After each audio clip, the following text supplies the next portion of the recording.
जय गुरु जी कहिए, ऐश करते रहिए। गुरु जी की प्यारी संगत को जय गुरु जी के चरणों में कोटि कोटि प्रणाम। ओम नमः शिवाय, शिव जी सदा सहाय। ओम नमः शिवाय, गुरु जी सदा सहाय।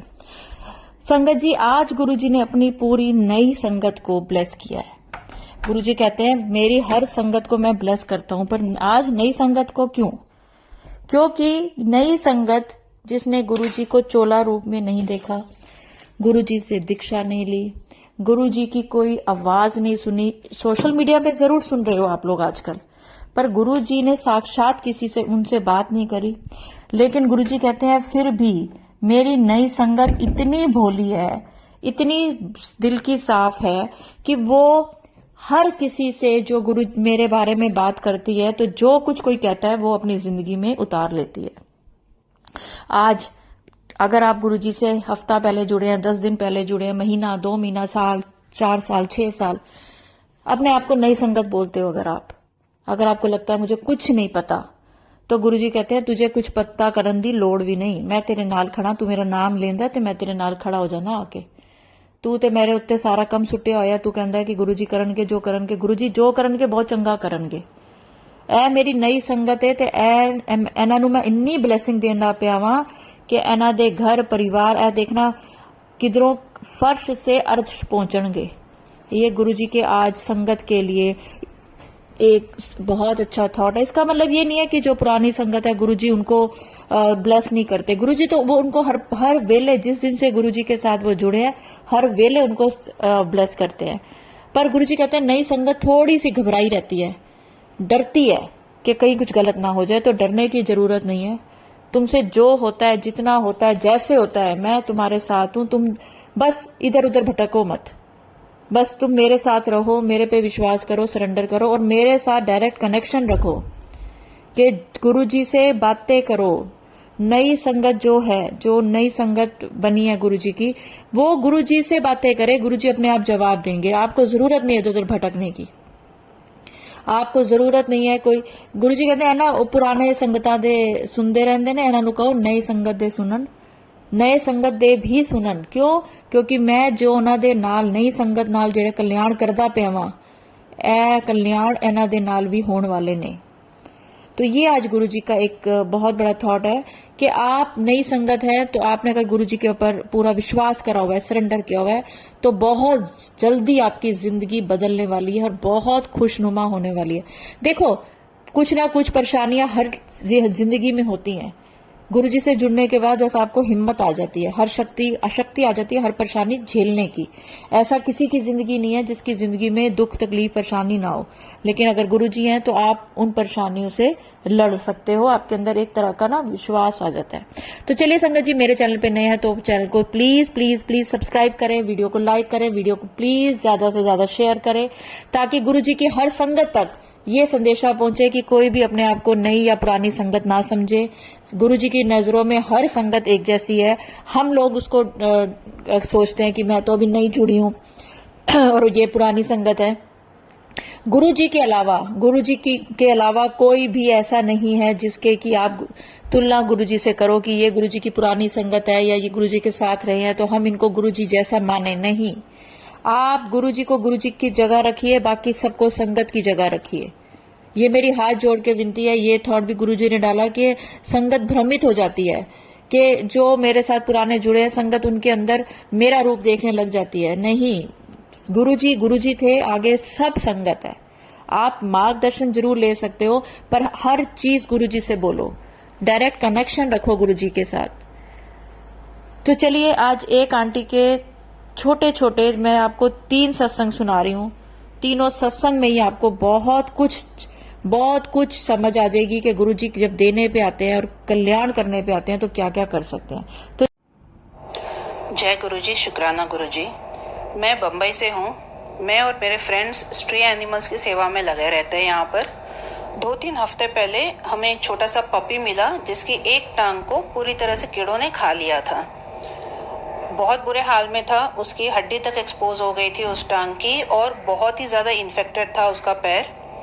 तो मेरी एक फ्रेंड ने अपने घर में रखकर उसका इलाज वो कर रही थी ताकि कम से कम जख्म सूख जाए। बट उसके बाद उसका पैर काटने की नौबत आ रही थी डॉक्टर ने कह दिया था कि भाई उसका पैर तो काटना ही पड़ेगा क्योंकि इन्फेक्शन फिर वरना पूरे बदन पे लग जाएगा। तो उसका पैर काटने की नौबत आ गई थी। बहुत अफसोस हुआ, सिर्फ 2 महीने का बच्चा था। ऑलरेडी 2 महीने के लिए उसने बहुत ज़्यादा दर्द सह लिया था। मुझसे रहा नहीं गया, बम्बई के गुरुजी के आश्रम में गई।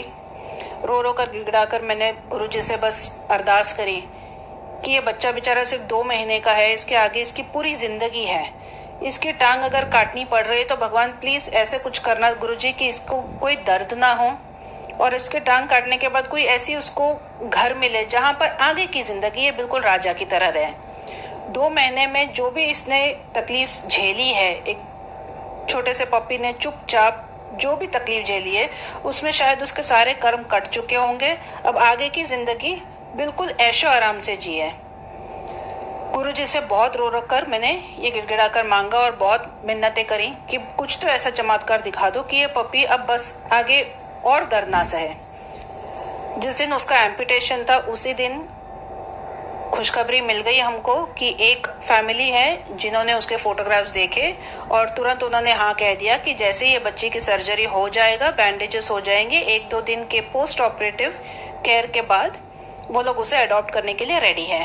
हम इतने खुश हुए, शुक्राना गुरुजी, सच में ये चमत्कार ही था क्योंकि अगर वो घर उसको अडॉप्ट नहीं करता तो बेचारे की शायद वापस कोई फॉस्टर केयर में उसको 4 और कुत्तों के साथ रखना पड़ता या वर्स्ट केस सिनेरियो उसे दोबारा सड़क पे छोड़ आना पड़ता। आपने ऐसा कुछ नहीं होने दिया और उस बच्चे को एक बहुत ही अच्छा घर दिया। फिल्म इंडस्ट्री के लोग हैं, बहुत बड़ा घर है, उनके घर में और भी 2-3 कुत्ते बिल्लियां हैं। उन सबके साथ ये खेलते कूदते अच्छे से रहकर अब आगे की जो भी इसकी जिंदगी है 15-20 साल की, जो भी भगवान ने उसको बख्शी है, वो पूरी जिंदगी बिल्कुल राजा की तरह जिएगा। शुक्राना Guruji, I am really really thankful, really grateful to you. जो आपने ये चमत्कार दिखाया है उसके लिए बहुत बहुत बहुत धन्यवाद, बहुत बहुत शुक्राना गुरुजी।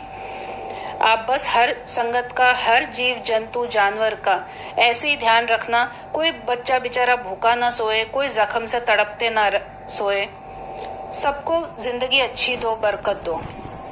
बस आपसे यही अरदास है गुरुजी। बहुत बहुत शुक्राना, शुक्राना गुरुजी। ये मेरा दूसरा शुक्राना सत्संग है। जय गुरुजी, जय संगत जी। कश्मीर से एक कैंसर पेशेंट बॉम्बे आने वाले थे। टाटा में उनका इलाज होने वाला था। लास्ट मिनट उनको बोला था कश्मीर के डॉक्टर ने कि भाई आपको ट्यूमर दिख रहा है आपकी किडनी के पास, आपको बस तुरंत ही निकल जाना चाहिए और आपका आगे का इलाज टाटा में ही होना चाहिए, मुंबई के। तो वहाँ पे बेस्ट है डॉक्टर्स और वहाँ पे इलाज भी आपका बढ़िया होगा, तो आपको बस तुरंत आप बंदोबस्त कर दीजिए, आपको निकल जाना है। अब बेचारे वो भी हड़बड़ाके हुए 2-3 दिन में उन्होंने प्लान बनाया और आने वाले थे बम्बई। अब मुश्किल ये है कि बॉम्बे में उनको ऐसी जगह चाहिए थी रहने की जो हॉस्पिटल से बिल्कुल पास हो, क्योंकि पेशेंट की इतनी हालत नहीं थी कि वो पब्लिक ट्रांसपोर्ट में ट्रैवल भी कर सके, वो टैक्सी में भी आने जाने के लायक नहीं थे। उनकी किडनी का कैंसर बताया गया था जम्मू में, तो उस हिसाब से उनकी हालत बहुत ज्यादा खराब थी। वो बिल्कुल चलने फिरने बैठने सोने लायक भी नहीं है उनकी हालत। तो उनको जितना पास हो सके उतना पास चाहिए था। बम्बई तो आप सब जानते हैं बहुत ही एक्सपेंसिव सिटी है, रेंट वगैरह पे जगह मिलना बहुत ही महंगा पड़ता। तो बहुत सारे जगहों पे मैंने कोशिश करी, जो भी कैंसर के लिए अकोमोडेशन प्रोवाइड करते हैं, बहुत सारी संस्थाएं हैं यहाँ पर जो कैंसर के लिए अकोमोडेशन प्रोवाइड करते हैं, लेकिन कुछ बहुत दूर था, कुछ ऐसी जगह थी जो बहुत ही छोटे कमरे थे, या जहाँ पर अटैच टॉयलेट नहीं था, या जहाँ पर खाने पीने की दिक्कत थी, या तो कुछ कमरे इतने गंदे थे। बस कुछ ऐसे भी लोग हैं बम्बई में अनफॉर्चुनेटली जिन्होंने इस पीड़ा को भी बिजनेस बना रखा है।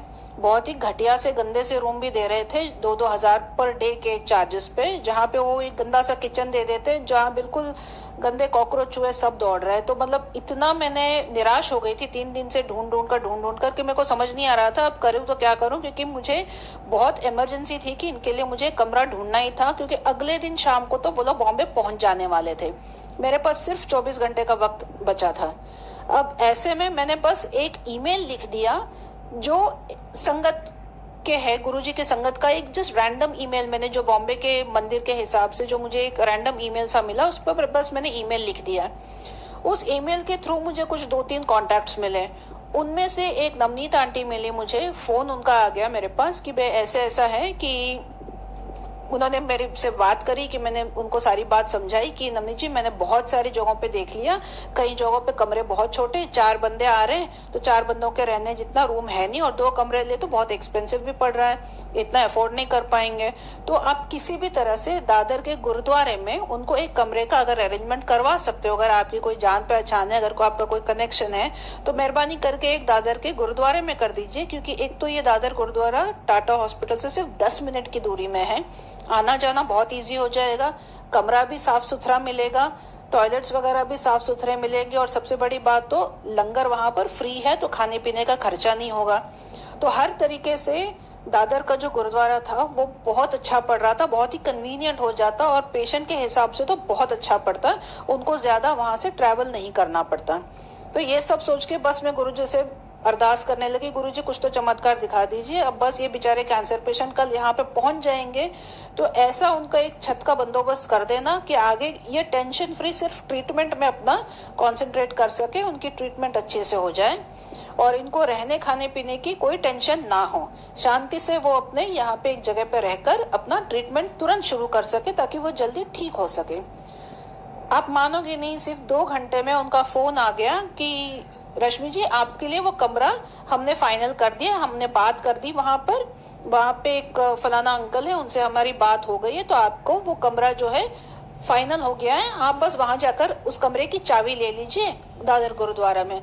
मेरे खुशी का ठिकाना नहीं था, सच में मेरी बहुत बड़ी स्ट्रेस जो थी वो बिल्कुल खत्म हो गई। बहुत बहुत धन्यवाद नवनीत आंटी जी, आपने सच में ये गुरुजी के रूप में आप आए थे, और जो आपने ये कमरा का अरेंजमेंट हमारे लिए कर दिया, ये बहुत बहुत शुक्राना आपका, सच में गुरुजी के रूप में आप ही आए उस दिन। आपने, आपके हस्बैंड ने बात करी वहां पर, और तुरंत उस कमरे का अरेंजमेंट हो गया। वो लोग आए, रात को उनकी ट्रेन भी लेट थी पेशेंट की, और वो लोग रात को करीब 12 साढ़े 12 बजे आए, लेकिन इतना था कि 12:30 बजे रात को आकर उनको कोई स्ट्रेस नहीं लेना पड़ा, वो सीधे गुरुद्वारा आए और सीधे अपने कमरे में जाकर सेटल हो सके। बहुत बहुत शुक्राना आंटी जी आपका, बहुत बहुत शुक्राना गुरुजी, ये सच में एक चमत्कार ही था। आज की तारीख में वो उनका इलाज वहीं पे चल रहा है, वो वहीं रह रहे हैं, गुरुद्वारे में ही रह रहे हैं, उनका इलाज भी टाटा में चल ही रहा है।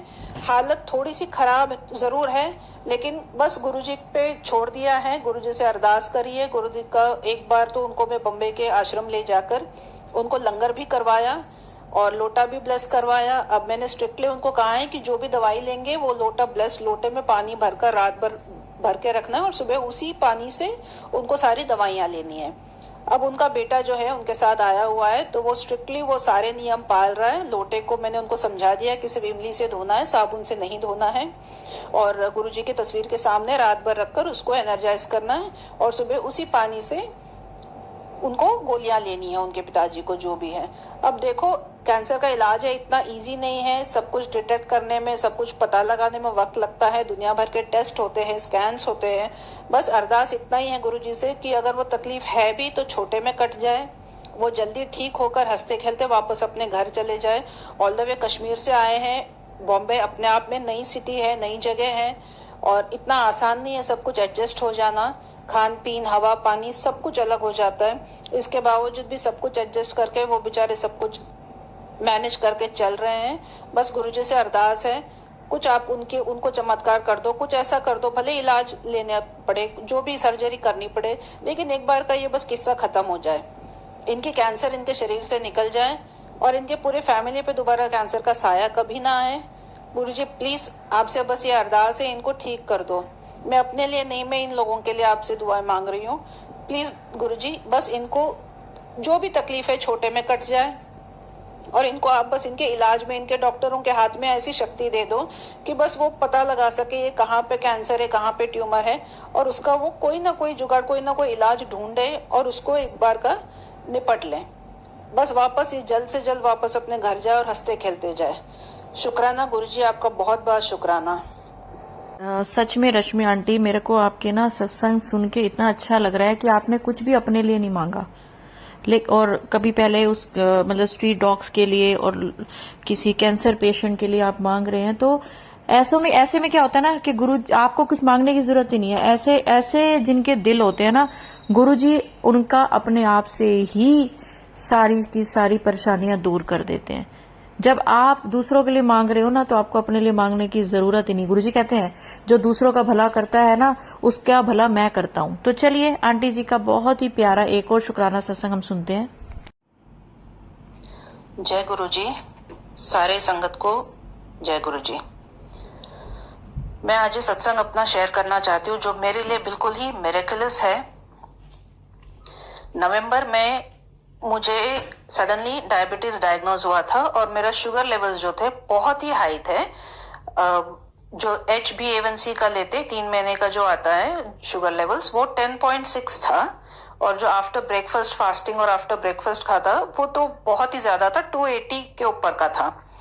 सो बहुत हाई डायबिटिक वो दिखा रहा था। मेरे थायराइड बहुत ही मेस्ड अप हो गए थे, मेरे लिवर और किडनी के जो एंजाइम्स थे वो भी काफी मेस्ड अप हो गए थे। तो वो जो ब्लड रिपोर्ट दिखा था तो इट वाज क्वाइट शॉकिंग कि अचानक से ये क्या हो गया। मतलब बिल्कुल ही मेरी हेल्थ एक तरीके से बहुत ही मतलब बिगड़ गई थी। और डॉक्टर से मैंने कंसल्ट किया। डॉक्टर ने कहा कि मेरी जो एज है अबाउट 49 है, तो कहा कि ये मेनोपॉज के टाइम पे ये कई बार हो जाता है, कुछ सडन चेंजेस आ जाते हैं हेल्थ में, तो वो मेनोपॉजल सिम्टम्स है ये। तो लेकिन आपको आपका शुगर तो डेफिनेटली कंट्रोल करना पड़ेगा, ये बहुत हाई है।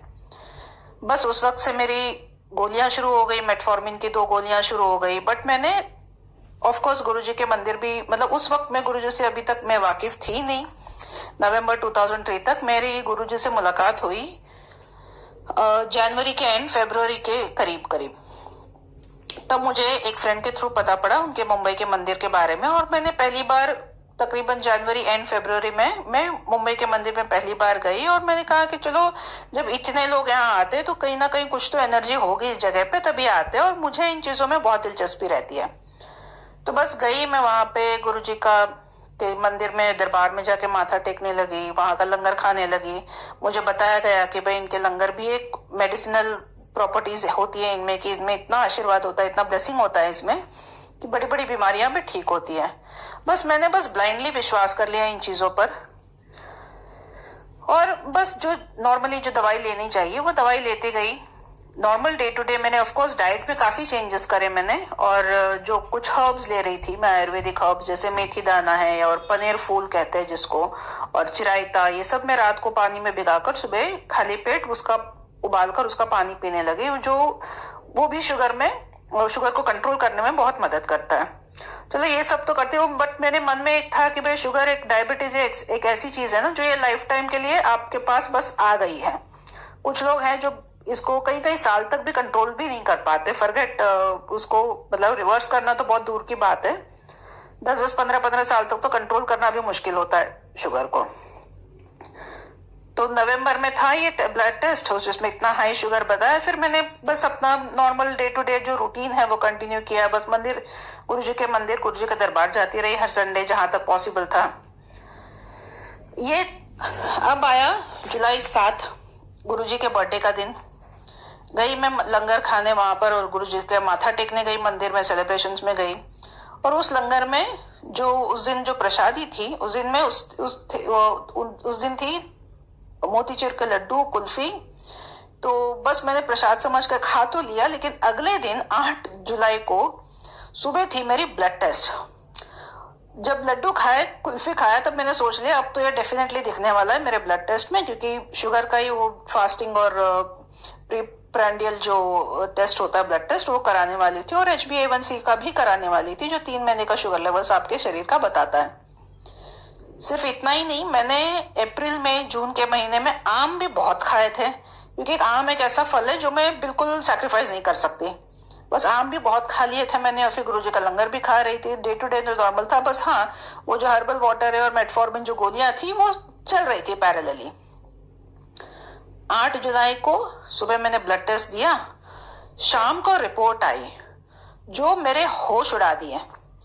मेरी शुगर लेवल जो नवंबर में थी उसके हिसाब से, उसके कंपैरेटिवली मेरी अब की शुगर लेवल बिल्कुल आधी हो गई थी। जो पोस्ट प्रैंडिनल जो होता है, जो आफ्टर 2 घंटे आफ्टर ब्रेकफास्ट वाली जो शुगर लेवल्स होती है, वो 288 से 153 पे पहुंच गई थी। जो HbA1c होता है, जो 3 महीने का शुगर लेवल्स आपके शरीर का बताता है, वो नवंबर में 10.6 था, अब 6.2 हो चुकी थी। मेरे तो बिल्कुल विश्वास नहीं हुआ उस रिपोर्ट पे। मैंने लैब में दोबारा फोन करके पूछा कि आपने गलती से किसी और का रिपोर्ट तो मुझे नहीं भेज दिया, कि मेरा तो नवंबर में इतना हाई शुगर था, तो ये 7-8 महीने में इतना कम कैसे हो सकता है। पर नहीं मैडम, ये तो बिल्कुल ही जो रजिस्टर्ड है ICMR वगैरह से, तो वो वाली लैब है और आपका ही रिपोर्ट आपको मिला है और आप कंपेयर कर लीजिए, आप डॉक्टर से मिल लीजिए। मैंने कंपेयर क्या करना, मैं बता तो रही हूँ, जो तब था उसके तो बिल्कुल आधे हो गए हैं लेवल्स। तो उसने तो बोला ये तो आपको खुशी होनी चाहिए मैडम कि आपकी शुगर बहुत कंट्रोल में आ गया। मैंने कहा कंट्रोल नहीं, ये तो प्री डायबिटिक लेवल पे आ गया है। जो 153 बता रहा है ये तो डायबिटीज है ही नहीं, ये ऐसे कैसे हो सकता है। फिर भी मैंने कहा कि चलो देखते हैं। मैंने 1 हफ्ता वेट किया और मैंने कहा दूसरे किसी लैब से दोबारा टेस्ट कराते हैं। फिर दूसरे लैब से 1 हफ्ते बाद मैंने सिर्फ HbA1c जो 3 महीने का शुगर बताता है वो मैंने दोबारा टेस्ट कराया। फिर वही रिजल्ट 6.4 समथिंग आया इस बार, बस 0.02 का कुछ फर्क आया, उतना ही नहीं, बट 6.2 कहाँ 10.6 और कहाँ 6.2 और 6.4। मेरे मतलब फिर मुझे यकीन आया कि भैया ये तो चमत्कारी हो सकता है, ये कोई नॉर्मल है ही नहीं ये चीज। मतलब इतना कम होना पॉसिबल हो ही नहीं सकता। दवाइयां भी जो लोग खाते हैं शुगर की, जो लोग डायबिटिक है उनको पता ही होगा कि सालों साल उनको दवाइयां लेनी पड़ती है, सालों साल कितनी परहेज करनी पड़ती है कि ये नहीं खाओ वो नहीं खाओ। मीठा तो बिल्कुल ही बंद, मीठा नहीं खा सकते, चावल नहीं खा सकते, कहीं फल नहीं खा सकते। इतना सब कुछ करने के बाद भी उनका शुगर कंट्रोल में भी नहीं आता है। फॉरगेट प्री डायबिटिक लेवल तक ड्रॉप हो जाना तो बहुत ही अलग बात है।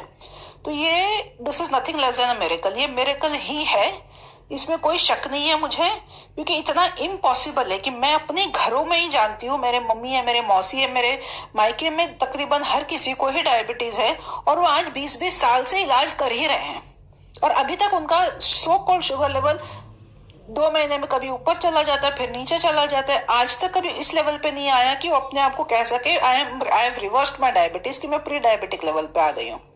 ये पहली बार ही हुआ है और अकेले मेरे साथ ही ऐसा हुआ। ये बस गुरुजी की माया ही है कि जिसकी वजह से मेरा शुगर इतना कम हुआ है कि 1 दिन पहले मैंने लड्डू कुल्फी खाया, 3 महीने पहले तक मैं आम खा रही हूँ, इसके बावजूद भी अगर शुगर मेरे पहले से आधा दिखा रहा है तो ये मिरेकल ही हो सकता है और कुछ नहीं हो सकता। तो बस शुक्राना गुरुजी, सच में दिल से शुक्राना, बहुत बहुत शुक्राना आपका कि मेरे हेल्थ का आपने इतने अच्छे से ध्यान रखा है कि मैं यकीन नहीं आ रहा। और आज मैं सबको मेरे जो एक्सपीरियंस है ये बोल बोलकर मैं लोगों को इन्फ्लुएंस भी करना चाह रही हूँ कि प्लीज आप गुरुजी के पास जाइए, उनका लंगर खाइए। उनका जो लोटे का पानी है वो भी मैंने उनसे ब्लेस करवा लिया था मंदिर से। तो रोज सुबह जो थी मैं वो जो दवाई लेती थी वो लोटे का ब्लेस्ड पानी से ही दवाइयां लेती थी। तो इसके बाद मुझे लगता है ये सारी चीजें हो गई हैं and I would really insist लोगों को से कि भाई आप भी लोटे का पानी ब्लेस कराइए। उस लोटे के पानी से ये चाहे आपकी जो भी बीमारी है, लोटे का पानी से ही ये चाहे आपकी जो भी बीमारी है, लोटे का पानी से ही आप वो आपकी दवाइयां लीजिए। बेझिझक लंगर का जो प्रसाद मिलता है वो बेशक खाइए, वो सब कुछ दवाई का काम करती है, उसमें बहुत सारी ब्लेसिंग्स हैं और इन ब्लेसिंग से आपकी जो भी बीमारी है मुझे पूरा विश्वास है बिल्कुल खत्म हो जाएगी। बस इसी से मैं अपना सत्संग खत्म करना चाहती हूँ यहाँ पे। गुरुजी का बहुत बहुत बहुत शुक्राना। जय गुरुजी, शुक्राना गुरुजी। बहुत ही बढ़िया आंटी जी। देखिए, आप सबका भला सोचते हैं तो गुरुजी आपका भला तो सोचेंगे ही। तो चलिए संगत जी, अगर सत्संग अपलोड करने में मुझसे कुछ भी गलती होगी है तो गुरुजी मुझे माफ करें। संगत जी, मेरे साथ एक बार मंत्र जाप जरूर बोलें, तब मैं अपनी वाणी को विराम दूंगी। और मुझे पूरा विश्वास है 108 मंत्र जाप आप लोगों ने कर लिए होंगे।